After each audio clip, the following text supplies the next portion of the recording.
Balik lagi di channel Tank Katros, yoyoy. Episode kali ini gue mau ngebahas motor custom bikinan Katros Garage. Nah ini bahannya sebenarnya cukup umum ya, atau sering dipakai sebagai bahan motor buat di custom gitu cuy. Tapi kali ini yang unik adalah stylenya. Dimana stylenya ini adalah salah satu genre atau gaya yang jarang di request untuk dijadiin motor custom. Motor kali ini adalah milik Mas Andi. Motornya adalah Kawasaki Ninja 250cc. Nah, saat pertama kali datang ke Katros, kondisi motornya seperti ini. Motor Kawasaki Ninja ini pengen di custom dengan tema adventure. Nah, emang ya kalau misalnya kita lihat belakangan ini, motor-motor adventure ini sedang muncul ke permukaan. Sebut aja Ducati yang belum lama ini ngeluncurin Ducati Desert X. Ya, jadi setelah gua observasi beberapa model adventure ya, jadilah rancang bangun atau desain motor adventure custom seperti ini. Ini kalau kalian lihat modelnya ya, kesan simple dan retronya itu gua ambil dari Ducati Desert X tadi. Lalu untuk beberapa bagian bodi yang bentuknya tuh rada ngotak gitu ya, khususnya di bagian fairing depan, itu gua ambil dari Suzuki Katana. Nah, untuk bisa ngebuat desain tersebut ya jadi kenyataan, kira-kira kita membutuhkan waktu sekitar 3-6 bulan pengerjaan cuy. Kunci utama di motor ini ada di bagian tangki dan fairing depan. Kalau dimensinya nggak pas, motor ini bakal caur banget gitu cuy. Kayak adventure wannabe jadinya. Sebelum kita lihat hasil akhirnya, gua mau ngajak kalian untuk ngelihat proses pembuatan yang sudah dilakukan oleh tim Katros beberapa bulan lalu. Let's go!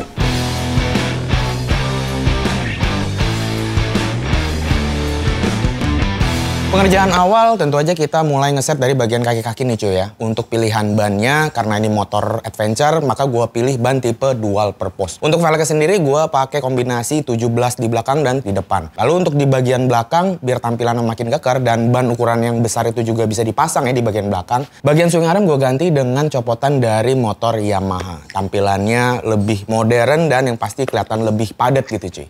Dengan settingan kaki-kaki yang baru, gue ngedapetin ground clearance yang jadi lebih tinggi dibandingin standarnya. Supaya bisa melibas atau melewati jalanan-jalanan yang medannya itu cukup ekstrim.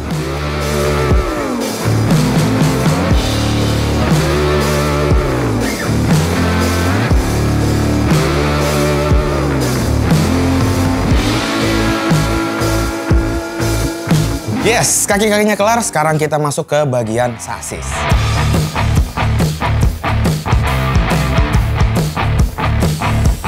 Di bagian sasis ini cukup banyak yang kita rombak ya. Kesulitannya kemarin itu adalah dengan pemasangan kaki-kaki yang baru, otomatis motor ini sasisnya juga jadi lebih tinggi. Nah, bagian sasis itu harus kita sesuaikan ulang, karena kalau enggak takutnya nanti ridernya itu jadi naik motornya ketinggian gitu kan. Otomatis ada beberapa bagian sasis yang harus kita pangkas, terutama dari bagian tengah ke bagian belakang. Itu kita buang semua sasis standarnya, kita bikinin pipa baru. Tapi untuk bagian tengah ke depan, itu tetap mengandalkan konstruksi bawaannya.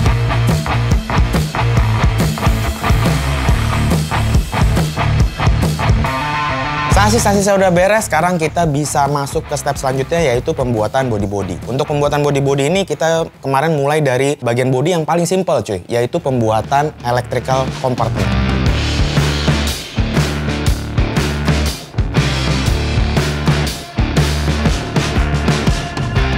Ya ini sesuai dengan namanya ya, nanti di kotak tempat penyimpanan elektrik ini terdapat perangkat elektrik dari motor tersebut gitu, mulai dari kiprok, dari ECU, mulai dari flasher sen juga sampai ke akinya gitu kan. Dan untuk bentuk si kompartemennya ini kita menyesuaikan dengan bentuk sasis yang baru yang tadi udah kita bikin. Dan kami buat seringkas mungkin supaya gampang diakses dan kalau misalnya boxnya itu mau dilepas juga gampang gitu.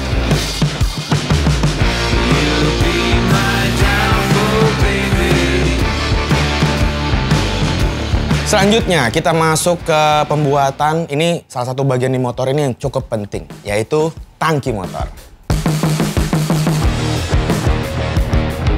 Tangki di motor adventure itu punya satu benang merah cuy menurut gua, yaitu ukuran tangkinya yang cukup besar. Ya mungkin karena stylenya adventure, jadi tujuannya supaya bisa menempuh jarak tempuh yang cukup jauh gitu kan ya. Nggak terlepas di motor ini, kami juga bikinin tangki yang dimensinya yang cukup besar. Dan untuk material bahannya sendiri ini kita pakai plat galvanis ya, dengan ketebalan 1,2 mm.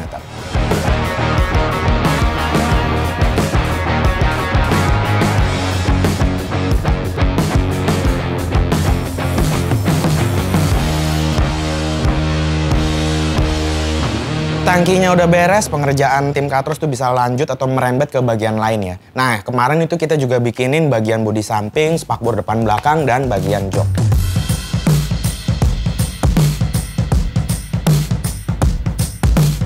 Yang jadi concern kami kemarin tuh ada di bagian jok ya. Kalau kalian lihat desainnya, bagian sasis belakang atau yang didudukin sama si pengendaranya, itu kan modelnya tirus atau menurun gitu cuy ya.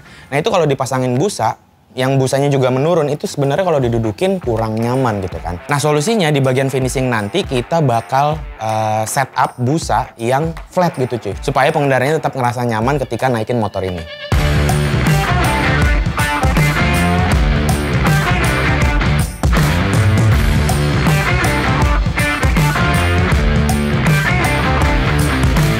Kalau kita ngomongin motor adventure, nggak terlepas dari yang namanya cover mesin. Nah, di motor ini kita juga buatin cover mesin ya, yang fungsinya adalah pertama pasti melindungi bagian bawah dan depan mesin dari cipratan batu kerikil gitu cuy, supaya mesinnya nggak bopak-bopak atau nggak rusak gitu kan. Nah, kalau di motor custom sebenarnya cover mesin ini punya fungsi lain, yaitu bikin tampilan bawah mesin jadi kelihatan lebih padat.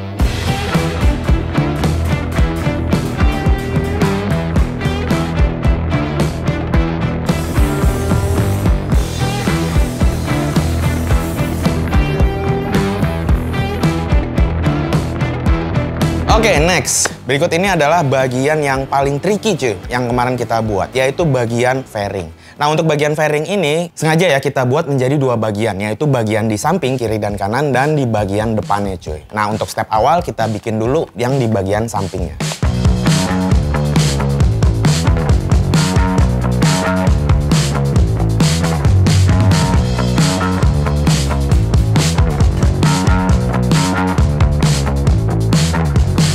Setelah bagian fairing sampingnya itu udah jadi ya, kita mulai untuk bikin bagian yang depannya cuy. Nah di bagian depan itu juga kita bikinin bracket supaya kita bisa masangin headlamp atau lampu depan. Lampu depannya ini gue pilih yang modelnya kotak dan ini udah LED juga, jadi sesuai dengan lukakan bodinya yang sudutnya itu agak lancip-lancip gitu.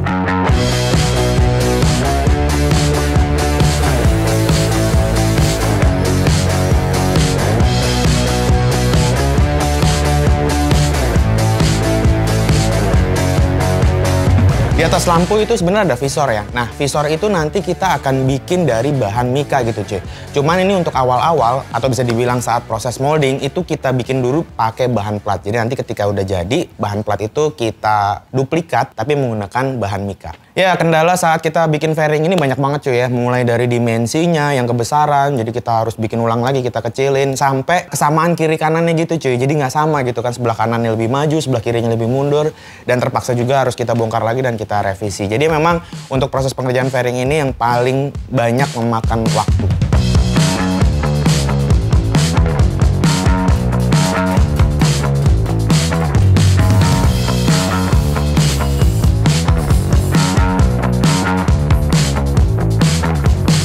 Ya, tapi walaupun ribet gitu ya, ketika gue ngeliat hasil jadinya, walaupun masih mentah gitu ya, gue cukup puas sih ya. Apalagi ini motor genrenya terbilang masih jarang banget untuk di ranah motor custom gitu cuy. Pembuatan bodi-bodi udah selesai, selebihnya tim Katros hanya tinggal memasang beberapa parts pendukung aja ya. Misalnya kayak bracket lampu sen, terus ada juga behel belakang buat nanti ngangkat motornya biar lebih gampang gitu, dan bagian knalpot.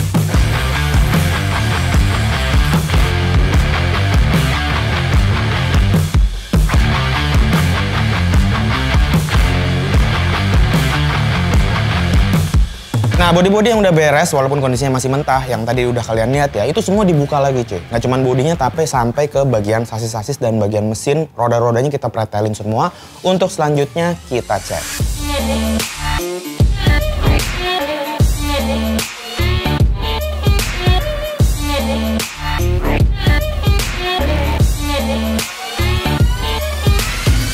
Kalau spesifik ngomongin desain atau warna di bagian bodinya ya, nah gua tetap mengendalikan warna bawaan atau warna yang tercantum pada STNK-nya cuy, yaitu warna hitam.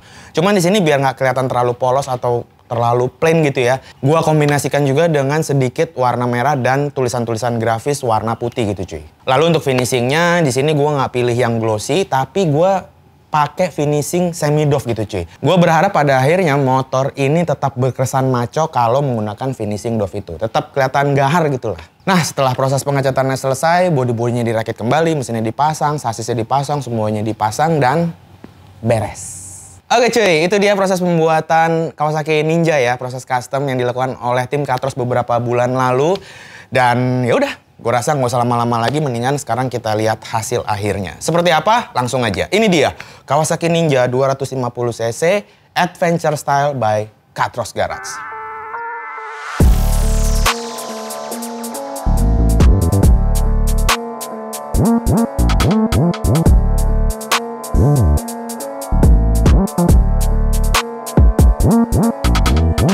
Oke cuy, di depan gua nih sudah ada satu unit Kawasaki Ninja 2.5 yang udah di custom oleh tim Katros. Sekarang tampilannya kalau kalian lihat sudah bergaya jadi adventure style gitu ya.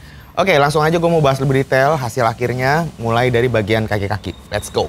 Di bagian lingkar roda, bawaan aslinya si Kawasaki Ninja yang mengandalkan velg palang, ini kita udah nggak pakai lagi dan kita ganti dengan model jari-jari. Untuk tromolnya sendiri, ini kita bikin ya tromolnya pakai bahan besi. Dan untuk velgnya kita ganti dengan produk aftermarket berbahan aluminium. Untuk ukuran velgnya sendiri, yang depan ini lebarnya 3,5 inci, sedangkan yang belakang itu 4,5 inci. Untuk bagian bannya, ini gua pakai ban tipe dual purpose ya, karena sesuai dengan karakter motornya yang adventure. Ini gua pakai ban merek Sinco Big Block. Ini ukurannya 130/80 ring 17, sedangkan yang belakang itu 150/70 ring 17. Untuk masalah suspensi, nah ini supaya motor ini kelihatan lebih padat di bagian depan, shockbreaker depan bawaan asli si Ninja yang cuman model teleskopik gitu ya, kita ganti dengan tipe upside down. Ini gua ambil dari copotan motor Yamaha MT25 cuy. Jadi secara tampilan dan secara handling juga sekarang sudah lebih baik ya dibandingin versi sebelumnya. Untuk kaki-kaki belakang, tadi untuk velgnya dan rodanya udah gua sebutin ya. Cuman hal lain di sini yang gua upgrade adalah bagian swing armnya cuy. Dimana swing arm bawaan aslinya si Ninja ini kan modelnya cuman kotak pipa gitu doang ya.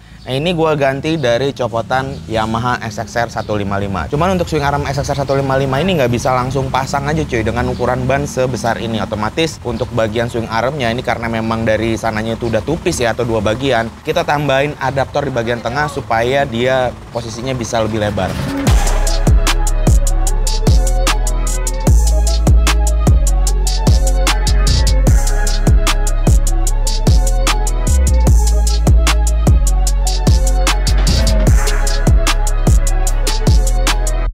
Ya, selanjutnya di bagian body-body ini cukup banyak yang kita bikin ya. Cuman untuk bisa masang body-body ini tentu ada perombakan sasis yang harus kita lakukan. Nah, untuk sasis itu sebenarnya kita cuman motong dari bagian tengah ke belakang. Untuk bagian tengah ke depannya itu kita masih tetap pakai bawaan standarnya. Lalu untuk bagian bodi yang kita bikin sendiri itu mulai dari bagian spakbor depan, fairing depannya ini yang tupis ya. Lalu bagian tangki, bodi samping, alas jok sampai ke bagian spakbor belakang. Untuk bagian bodi-bodinya ini semua kita menggunakan bahan plat galvanis yang tebalnya 1,2 mm.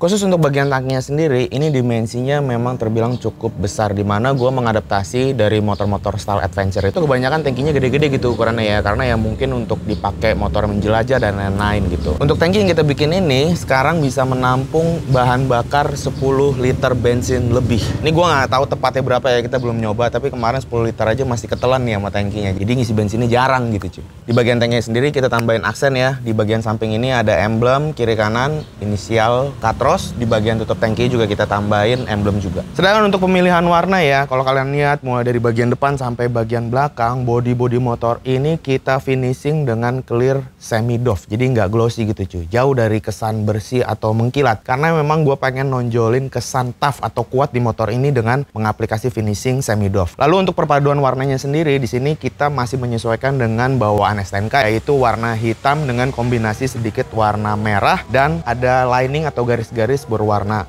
putih.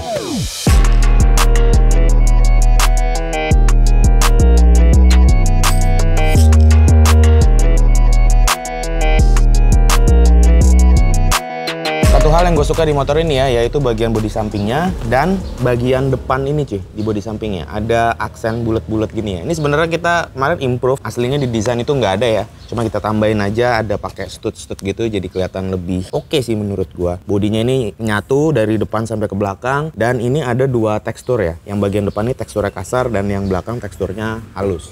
Lalu di bagian atasnya ini ada jok, kita menggunakan dua kulit yang berbeda. Yang pertama itu kulit yang bertekstur halus untuk di bagian samping dan belakang, dan tekstur kulit yang bolong-bolong di bagian tengahnya. Nah, kalau misalnya kita ngomongin jok, gue sekalian aja langsung pengen nyobain sitting posture atau posisi duduk di motor ini.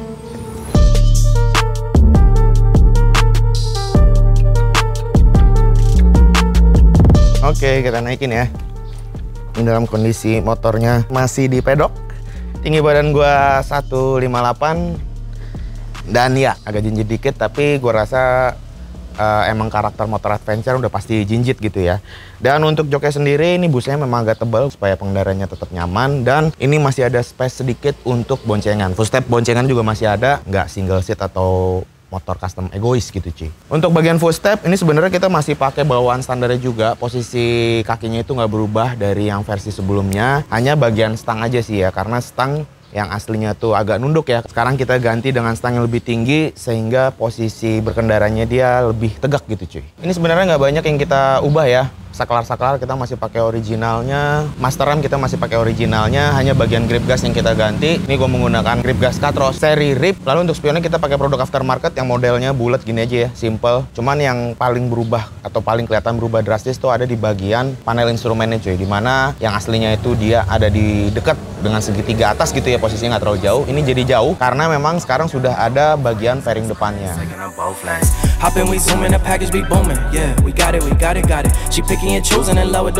Ya karena konsepnya nih motor masih dipakai harian, otomatis lampu-lampu juga kita bikin masih lengkap gitu ya. Ada lampu depan atau headlamp. Ini kita pakai model yang kotak, menyesuaikan garis fairingnya yang juga kotak-kotak. Ini gue pakai produk aftermarket, mereknya dari Scarlett. Aslinya mungkin dia buat air-racking kali ya, model tipe LED gitu cuy. Nah di atas lampu ini juga kita tambahin mika ya, karena aslinya kalau kalian lihat saat proses bikin, mika ini tadinya tuh masih plat. Baru ketika di proses finishing, platnya itu kita potong dan kita ganti dengan mika. Lalu untuk lampu sennya, posisinya ada di bagian fairing samping. Kita pakai lampu sen model tempel, dan untuk lampu belakangnya kita pakai tipe 3-in-1. Jadi udah ada lampu rem, lampu malam, dan lampu sennya juga menyatu di lampu belakang.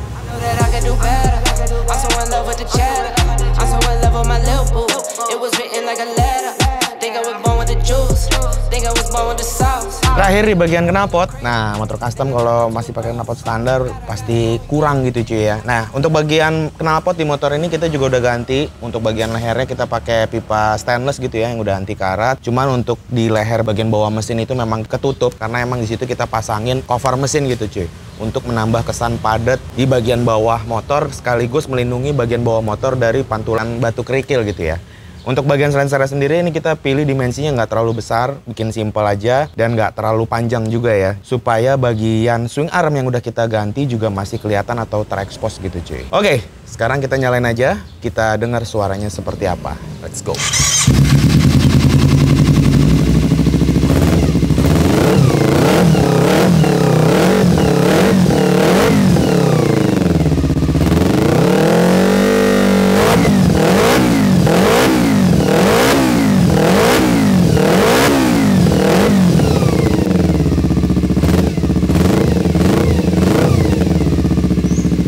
Ya tadi gue pikir dengan bentuk selinser yang kecil gini ya, gue pikir suaranya tuh bakal besar banget, bakal pecah gitu, bakal sember.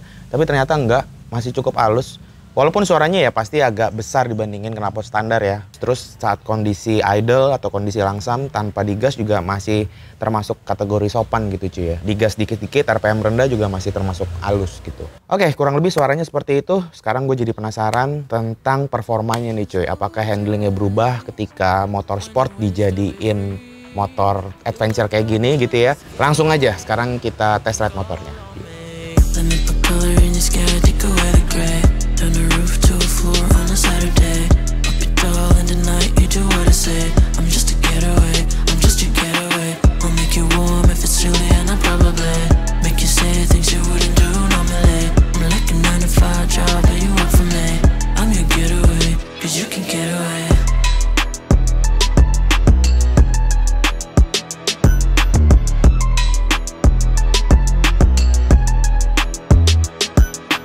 Oke cuy, itu dia review singkat gua soal project dari Katros Garage ya, yang ngegarap atau nge-custom Kawasaki Ninja 2.5 jadi adventure style. Gimana menurut kalian soal project Katros Garage kali ini? Kalau kalian punya pertanyaan, silahkan tulis di kolom komen. Kalau kalian suka sama video gua kali ini, silahkan share ke teman-teman kalian. Dan jangan lupa follow Instagram personal gua di @ateng_andiakbar. Instagram bengkel gue juga di @katrosgarage. Dan Instagram bengkel gue yang satunya lagi di @custom.kit. Jangan lupa subscribe supaya gue tetap semangat bikin konten tentang motor custom pastinya. Oke, gue rasa udah cukup. Videonya langsung aja gue tutup. Seperti biasa gue Ateng cabut.